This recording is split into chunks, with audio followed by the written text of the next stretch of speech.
പിന്നെ വേറെ സംഭവം എന്ന് പറഞ്ഞാൽ ഇപ്പൊ കേരള ബ്ലാസ്റ്റേഴ്സിന്റെ ഒരു കളി, അതായത് കലിംഗ കപ്പിലോ കലിംഗ സൂപ്പർ കപ്പിലോ അതിന്റെ പേര്. അപ്പൊ ആ ഒരു ടൂർണമെന്റിൽ കേരള എന്താണ് പറയാ, അങ്ങനെയാണ് ആ ടീം, ഇതിന്റെ പേര് അങ്ങനെ തന്നെയല്ലേ, കലിംഗ സൂപ്പർ കപ്പ് അല്ലേ? അതെ അതെ.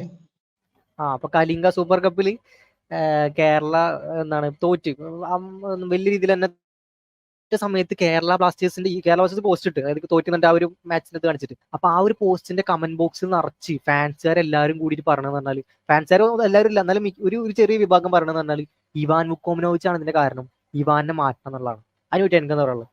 ഇവാനാണോ പ്രശ്നം? അത് വിഡിത്തം.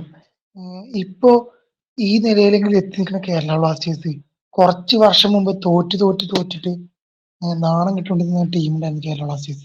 ഒരു കളി ജയിക്കുമെന്ന് പോലും അറിയാത്ത അവസ്ഥയിൽ നിന്ന് കേരള ബ്ലാസ്റ്റേഴ്സിന് ഈ ലെവലിൽ എത്തിച്ചത് ആ കോച്ച് ഒറ്റ ഒരാളാണ്. മൂപ്പരാള് വന്ന അതേ സീസണിലാണ് ഫൈനൽ വരെ കേരള ബ്ലാസ്റ്റേഴ്സ് കയറിയത്. നല്ല പ്ലേയേഴ്സിനെ സൈൻ ചെയ്തത്, നല്ല കളി കാണാൻ തുടങ്ങി. ഇപ്പൊ ഈ സീസണിൽ പോലും ഈ സീസണിൽ 2022-23 സീസണിൽ പോലും കറക്റ്റായിട്ട് ഇപ്പൊ ഡിസംബറിലുള്ള മാച്ചിൽ നല്ല പെർഫോമൻസ് നടത്തിയിട്ട് ഈവൻ ഒരുപാട് പ്ലേയേഴ്സ് പരിക്ക് പറ്റിയിട്ടുണ്ട്. എന്നിട്ട് പോലും എന്താണ് ഒരുപാട് കളികൾ ജയിച്ചു പോയിട്ടുണ്ട്. ഇപ്പൊ ഈ കലിംഗ സൂപ്പർ കപ്പിലേക്ക് പോയ സ്ക്വാഡ് എന്ന് പറഞ്ഞത് അതിൽ ലൂണ ഇല്ല, പിന്നെ വിപിൻ മോഹൻ പരിക്കേറ്റിട്ട് പുറത്തായിരിക്കുന്നു. ഇപ്പൊ കലിംഗ സൂപ്പർ കപ്പിന്റെ മൂന്നാമത്തെ ജംഷഡ്പൂരിനായിട്ടുള്ള കളിയിൽ പെപ്ര കളിക്ക് പരിക്കേറ്റ് പുറത്തായി. അങ്ങനെ നിരന്തരമായിട്ട് ഇതിനു മുമ്പും പരിക്കുകൾ വേട്ടയാടിക്കൊണ്ടിരിക്കുകയാണ് കേരള ബ്ലാസ്റ്റേഴ്സിന്.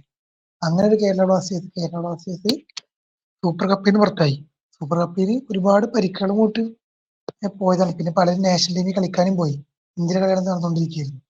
അപ്പൊ ക്യാമ്പിൽ പല മുഖ്യ പ്ലേയേഴ്സും ഇല്ല. അങ്ങനെ സിറ്റുവേഷനിലാണ് കലിംഗ സൂപ്പർ കപ്പ് കളിക്കാൻ പോയത്. എന്നിട്ട് അവിടുന്ന് കളി തോറ്റ്. അപ്പൊ നമ്മള് കോച്ചിന് ബ്ലെയിം ചെയ്യരുത്, ഒരവസരം കൂടി കൊടുക്കണം. ഇനി ഈ സ്കോഡിൽ എനിക്ക് വിശ്വാസമുണ്ട് തിരിച്ചു വരും. ഇപ്പൊ പെപ്ര ഒരു നല്ല കെമിസ്ട്രി കളിച്ചിട്ടുണ്ടെങ്കിൽ പെപ്ര ഔട്ടായി. അപ്പൊ അതിന്റെ റീപ്ലേസ്മെന്റ് ആയിട്ട് ഇമാനുവലിനെ ഐഡിക്ക് കൊണ്ടുവരുന്നുണ്ട്.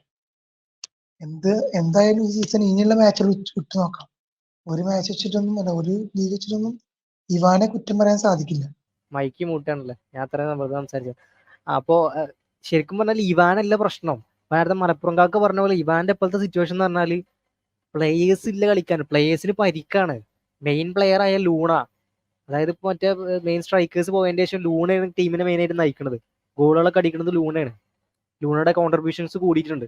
അപ്പൊ ലൂണയാണ് മെയിൻ ആയിട്ട് അത്രയും വലിയൊരു പ്ലെയറിന് പരിക്കായി പോയി. പിന്നെ അതിന്റെ പകരക്കാരെ ഇപ്പോഴാണ് വരുന്നത്. അത്രയും വലിയൊരു കുറെ പ്രശ്നങ്ങളിൽ കൂടെ പോയിക്കൊണ്ടിരിക്കുക. എന്നിട്ട് പോലും ലൂണ പോയതിന് ശേഷവും കേരള ബ്ലാസ്റ്റേഴ്സിനെ നിലനിർത്തിയത് ആരാ? ഈ കോച്ചാണ്. പിന്നെ ഈ കോച്ചിനെ ഒരിക്കലും നമുക്ക് കുറ്റം പറയാൻ പറ്റില്ല. കാരണം ഇപ്പൊ നേരത്തെ പറഞ്ഞ പോലെ ടേബിളിന്റെ അടിയിൽ കിടക്കുന്നുണ്ടായിരുന്ന കേരള ബ്ലാസ്റ്റേഴ്സിനെ കൺസിസ്റ്റന്റ് ആയിട്ട് 2 സീസണുകളിലാണ് പ്ലേ ഓഫിൽ കടത്തിയത് ഈ കോച്ച്. ഫസ്റ്റ് സീസണിൽ ഫൈനലിൽ, രണ്ടാമത്തെ സീസണിൽ സെമി ഫൈനലിൽ വരെ എത്തിച്ച്.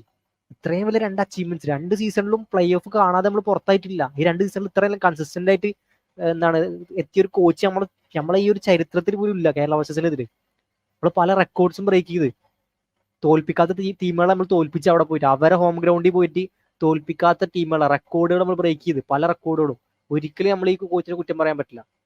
ശരിക്കും പറഞ്ഞാൽ ഈ ഒരു കോച്ച് ഇല്ലായിരുന്നെങ്കിൽ ഇപ്പൊ ഉള്ള ഈ സംഭവങ്ങളുണ്ടല്ലോ ഇതുപോലും ഇല്ലാത്ത അവസ്ഥയിലെത്തിയിരുന്നു. ഇവാനാണ് ശരിക്കും പറഞ്ഞാൽ ഈ ഒരു ടീമിനെ തന്നെ മൊത്തത്തിൽ മാറ്റിയത്. പുതിയ പുതിയ പ്ലേയേഴ്സിനെ സൈൻ ചെയ്തതും പുതിയ പുതിയ പൊട്ടൻഷ്യലുള്ള എന്താണ് സൈൻ എല്ലാതും. എന്താ പറയാ, ഇവാൻ ഇല്ലായിരുന്നെങ്കിൽ ഈ ടീം ഇപ്പൊ ഈ ഒരു അവസ്ഥയിൽ, അല്ലെങ്കിൽ ഈ ഒരു ഇപ്പൊ നമ്മളിപ്പോ കാണുന്ന ഈ ഒരു അവസ്ഥ, ഈ ഒരു ലെവലിൽ എത്തൂല. ഇപ്പൊ നമ്മൾ ടേബിളിന്റെ ടോപ്പിൽ തന്നെയാണ് ഇപ്പോഴും നമ്മളുള്ളത്.